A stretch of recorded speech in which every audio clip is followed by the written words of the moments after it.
Hello everyone, Shinto Bean here playing some more Warhammer combat cards, and in this one we're going to be playing a match of ranked mode using Supreme Commander Gosar, unleashing the fury of the swarm on the enemy. So at 80 points, Gosar is one of the cheaper Supreme Commanders, leaving you with a pretty decent amount of points to use with bodyguards. And of course the cards that cost 10 or less specifically combo with his special rule. Each time one of those is deployed, you'll get another token copy of that in your deck, which does not have the trait. So in some cases, the copy card will be dealing very little damage, like in the case of the Ripper Swarm and this 3-point Spore Mine. The copy you get from that won't be doing too much. For these, they'll be doing a little bit more damage at least. Like the Hormagaunt, we got the Gene Stealer in there, and the Mucilid Spore. But yeah, with a full 8 bodyguards in here, 5 of them being 10 or less points, and 1 endless card with the Hormagaunt, it's a total of 14 bodyguards you can deploy in a single match. And by the time you start deploying the bigger elite units, like we got the Tyrannid Warrior with poison, we got Death Leaper, and the Winged Tyrannid Prime, these things will be dealing massive damage.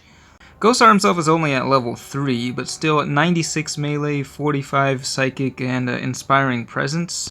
If he even makes it to the field by the end of the match, we'll be dealing tons of damage as well. So let's go ahead and deploy, and we'll see how this goes.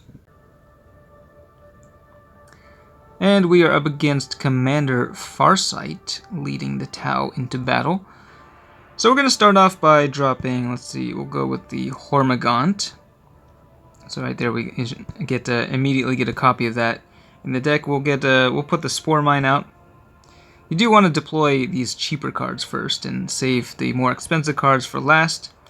And it's working out pretty well for us so far, so we'll go with the Mucilid Spore over here in the right lane. And we do have the initiative, so we'll be taking this first turn. Of course, deploying all these cheap bodyguards does make for a slower playstyle, which typically don't really like going for. I've been using an elite Hive Fleet Leviathan themed deck with the Parasite of Mortrex, which has been quite fun. So if you don't have Supreme Commander Gosar, of course the Parasite is an extremely powerful one to be using. Now I've already lost the 2 Spore Mines, so there go the only 2 death blows in this deck, but dealing some decent damage back.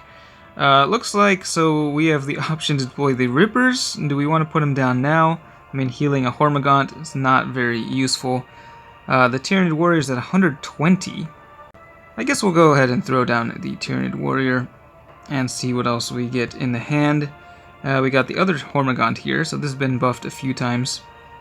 Of course, the token copies that you get,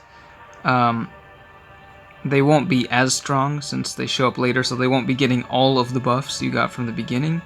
Anything that started in your deck and you deploy at the end will be getting a massive boost to their damage, though. We'll be able to knock down a Commander Calduri, I believe, that's in the center lane, so getting rid of the Inspiring Presence there.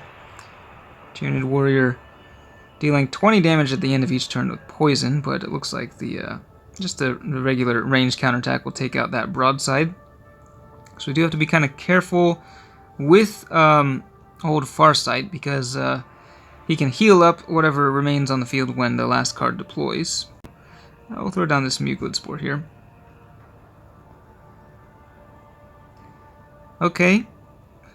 And yeah, we'll just go for kind of a smaller attack here. Take out just one of their cards and then maybe save the big attack for the next turn when our turn comes around again. So right now we'll just be killing off Commander whatever his face is. This guy, the Cold Star Battlesuit, he goes down. Now they will be clearing everything out here, though, so it's a lot of damage. We still have 5 bodyguards in the hand, though. So yeah, we'll go ahead and drop the Winged Tyrannid Prime, which currently is sitting at 151 damage plus the melee scout, so that's a lot of damage there. Go with Death Leaper here. The target acquired will redirect that Furious Charge into the Ghost Kill Battlesuit. Death Leaper doing 186, that's pretty nuts. And now we're just getting like some of the smaller stuff, which I guess you would want to deploy those earlier, but I think it's fine. I think we'll just go with the Rippers here. heal these big boys up a little bit. And can we actually kill everything here? I think we can. Yeah, definitely, actually. Looking at it. 268 from Death Leaper, 218 from the Tyranid Prime.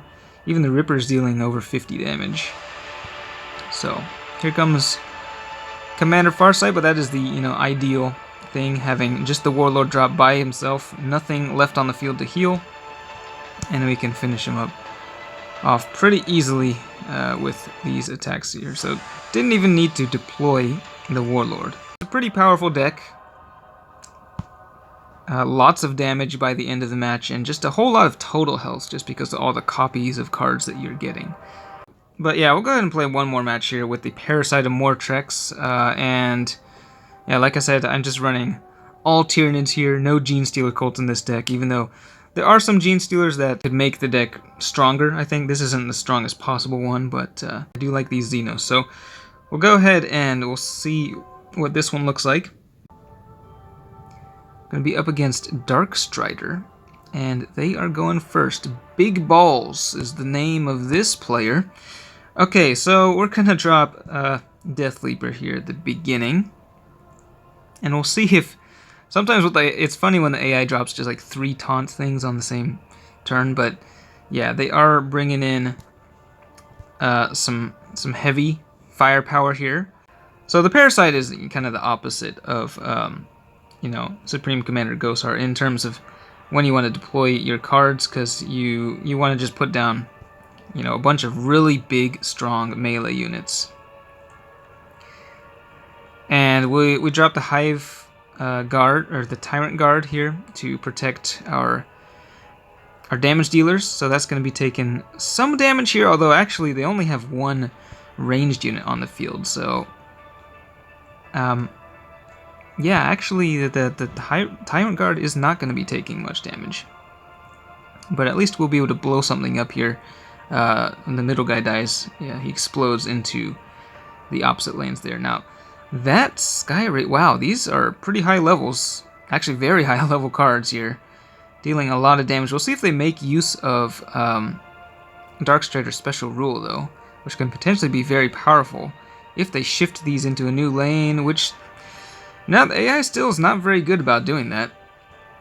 So, we will be able to blow up this shield drone, and it is going to explode into the aircraft adjacent, dealing 48 damage there. And nope, they are still refusing to make use of Darkstrider's special rule, so... Lots of damage, though. Taking down the Tyrant Guard, finally. Now, we do want to start dealing with these aircraft, because these are kind of scary. Dealing lots of damage. So we'll use the Tyranid Prime to take down that thing. And yeah, that's a whole lot of damage. Death Leaper, man. Getting that melee upgrade. So much damage. Alright. So, okay. Yep, man. Just every single deployment, just not shifting anything over. The AI is supposed to be able to do that. I thought they improved, the intelligence a little bit, but not really showing up here. We'll bring out the Harspix, coming out a little bit late. Von Ryan's Leaper. I think, yeah, we'll drop that as well. This will do some damage, but I think we'll only be able to kill the Skyray gunship.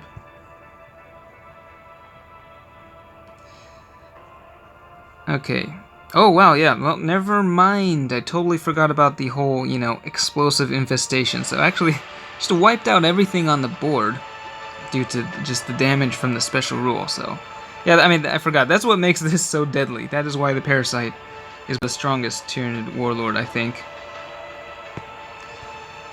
Just especially, like, it does more damage against, things with more health. So... This is a very fun Warlord to play as. So yeah, those are 2 fun Tyranid decks that I am currently playing here in ranked mode. Tyranids are at the top at the moment of my factions, and I intend to keep it that way. So yeah, I'll see if I can conjure up some other fun decks to use in ranked mode, but that's it for this one. Thanks for watching, and I will see you next time.